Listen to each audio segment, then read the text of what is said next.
Guys, to another episode of The Bright Investor. My name is Nito Bandido, and I am by no means a financial advisor. As a matter of fact, I'm an ordinary guy with an ordinary job that comes out here every once in a while, sometimes day after day, telling you about strategies on how to invest and how to pick up some good stocks that may yield some good profit for you in the future. But today we have something very special. We have an intro for this channel for the first time. We have improved the sound quality and we have improved the light quality. So we are moving up in the world. Let's dive straight into it, and I'll see you on the other side of the intro.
So I really hope that you like this intro. Guys, we cannot talk about investments without talking about psychology. Much as we cannot talk about stock buying without studying economics and politics. Take, for example, Warren Buffett. Warren Buffett's most memorable quotes do not have anything to do with stocks and finance and have everything to do with the way people behave when they assess opportunity. I'm going to give you some quotes. We simply attempt to be fearful when others are greedy, and to be greedy only when others are fearful. Does that ring a bell? Like, this is the epitome of his quotes. Everybody talks about that. When everybody is fearful, you need to be courageous. When everybody is courageous, you need to be fearful. And that applies so much to the stock market nowadays. And remember, I gave you the NIO stock, and this actually applies to the NIO stock because people right now are fleeing the NIO stock, the EV NIO. So I'm telling you right now, guys, that NIO quite potentially in the near future will be skyrocketing again, and people will be buying it in droves. Now, everybody is fleeing. What do you have to do? You have to be courageous. All right, so another example, another quote by Warren Buffett would be someone sitting in the shade today because someone planted a tree a long time ago. So basically, you have to start an action way in the past to enjoy something in the present. But what happens when we are in the present? We are in the present today. Therefore, we would have needed to have done something in the past. But the past is today if you measure it to the future. So a year from now, this moment will be the past, which means this is the moment where we plant a tree. I like Warren Buffett quotes because a lot of people take like one quote and then they go like, oh my God, I love that. This is so true, man. I've seen this happen a million times. But it's not just one quote and it's not just one person. It is a lot of things that you have to add up together in order to make up what it is that's going to make you a successful investor. I believe in that so deeply. It's only when the tide goes out that you discover who's been swimming naked. How cool is that? You know, everything can be assessed and every opportunity can be actually contemplated when you have a distance between you, the present moment, and the past. Then you look at previous decisions and you go like, oh my God, had I known? Oh my God, had I acted? Oh my God, had I done?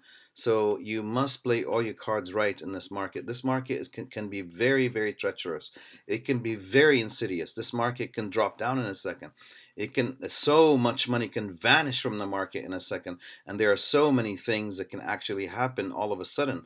But where do you want to be when that happens? Okay? Chains of habit are too light to be felt until they are too heavy to be broken. That's another thing, because while you're assessing a situation, you can actually change course. You can decide to take another action, but that action is going to actually rely on you having gained an insight, having gotten some sort of an epiphany. Okay, so chains of habit are too light to be felt, meaning you're doing something one day to the other, but you don't know that you actually have developed an addiction to something, right? And too heavy to be broken. And then you come to actually change what you've been doing for a long time, but within you, there's a power, there's an existence, there's an accumulation of that habit that is not going to allow you to break whatever patterns you've developed over time. It's like talking to someone that you know what the answer is. You know people inside out. You say, like, if I call this person today, I know what he or she is going to say. That's how it is. Therefore, you have to be somehow consistent and somehow level-headed and somehow allow for change to happen. You cannot just latch on to something forever without changing your attitude about things. Okay. Some of the things that I read on the internet, and I thought they were very interesting, so I wanted to talk to you about them now. The question is, I guess the question in my mind is, how do I utilize this knowledge, the knowledge I can attain from experiences, and introduce it to my own behaviors? How do you do that? To your own daily actions, to the life you live right now. So I talk about these things because I've decided that I have a passion for investing and that I wanted to be an individual who does not have to learn from my own errors when I'm afforded a chance to learn from somebody else's mistakes, from the body of history that exists before me, that I have right now in front of me. In my opinion, in the financial world, it is super hard to not hit and miss. There's going to be hits, there's going to be misses. You're going to have some hits, you're going to have some misses. But we can work together to maximize the hits and minimize the misses. So let's dive straight into it, guys. And I will be telling you, I'll insert those clips from Thursday. And we talked about a lot of things on Thursday, okay? Basically, I did the talking, you did the listening, which is a great, great thing. I don't have anybody to interrupt me when I'm doing those videos, so I love it. So let's dive straight into it. So I gave you LCA and I gave you LCA. Actually, I wrote it when I was doing the thing, I wrote it on the screen for you. LCA is GNOG basically. And guess what? I told you. I said buy LCA. There's a huge momentum in that stock, and now we are up 18.02%, basically 18%. We're going to round down a little bit. So, okay, and I also gave you APXT yesterday in the same video, and we are up about 2.25% and 2.98% aftermarket. And I specifically said that APXT, I see it gaining momentum, and I see it climbing. I see the price of that share climbing, which is exactly what happened. So today I'm going to give you a price target for a stock that you all love, and I will tell you the logic behind it. Okay? So my suggestion to you is to go out and buy Apple. Okay? And the price target for Apple, not set by me, but set by a lot of people, is 150. But now we are seeing ourselves, I guess, around 122. So when do I see this target materialize? I don't see it materializing tomorrow. I don't see us getting to that target tomorrow, not this week, and not next month. Remember when Apple was about $1.14? $114 about 2 weeks ago. You do, right? You remember that. Today, the price is about 122, so it slowly creeps up on you. So let me tell you what they're saying, quote unquote. We estimate that Apple is on pace to sell over 90 million AirPods in 2020 and is now on a trajectory to potentially reach 115 million units in 2021. Okay, of course they put out a new version every year in April and May, so potentially 2021. Also, they say, we believe pre-orders tracked more than 2 times its predecessor, which is the iPhone 11. We're talking about the iPhone 12.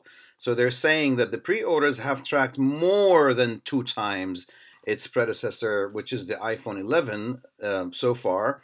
And they think this is an amazing start for the flagship product. Okay, so anyway you slice it, Apple is going to be a very good play for you, and it should be a sure benefit to you.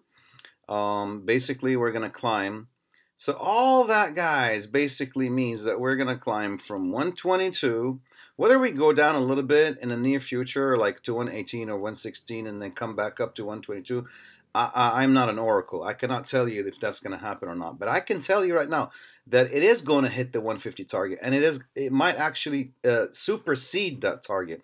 So you want to be positioned now to take about, I would say, tremendous gains. I don't know what the percentage is, but you're going to be getting about $30 on your $120 investment, and that is great. You know, I'm not saying to go and flood your portfolio with Apple. No, I'm not saying that. I'm saying that if you like Apple and you like technology and you like innovation, you should be buying Apple, because what you're doing essentially is saying, I have $120 right now, and in about 3 to 6 months I'm going to have $150, and that is healthy gain in my mind. Okay, so Apple remains a very, very strong play for me. Therefore, I wanted to come out and talk to you about it. There are a host of other things I want to talk to you about, tons of things I want to talk to you about.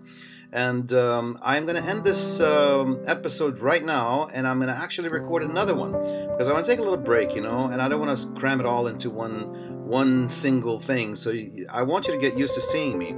So definitely, guys, if you enjoyed your time here, and I did too, please push the like button and subscribe if you haven't subscribed already. And also activate the notification button so we can see each other again and again. I'm so pleased that I have 19 phenomenal subscribers to this channel. We are going to get this channel rolling. We're going to get this channel rocking. You're going to rock with Nido Bandito. That is the plan. You're going to make a lot of money. Thank you so much for watching, and I will see you really, really soon. Have a great evening.